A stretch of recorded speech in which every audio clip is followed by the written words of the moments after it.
We have examples we, they. So we, it means um it talks about more than one people. And they, yes, more than Yung sige katawa Jin pag serious di Jin. Kay mahal kay na akong bayad ana Jin no. and mine, yours, or theirs. We have here example. So read the example. Maria absent because she is sick. Very She. good. So the pronoun here is she.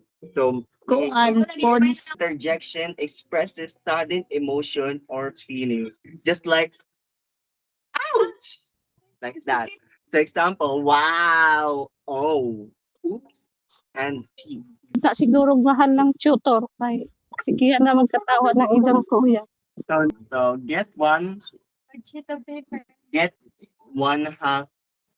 Patay ka di mo gana na tutor kay answer of one dayon. Exam dayon. Enjoy na ning assignment. Assignment.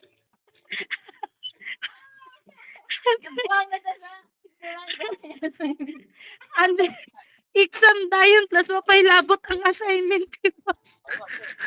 So first, you need to identify the parts of direction. Read each sentence. Identify the part of each of the bull.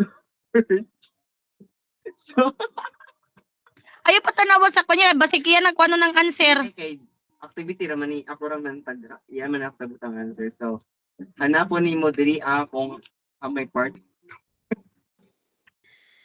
Ay yan di i-identify nimo ang part which di Okay na ako dyan.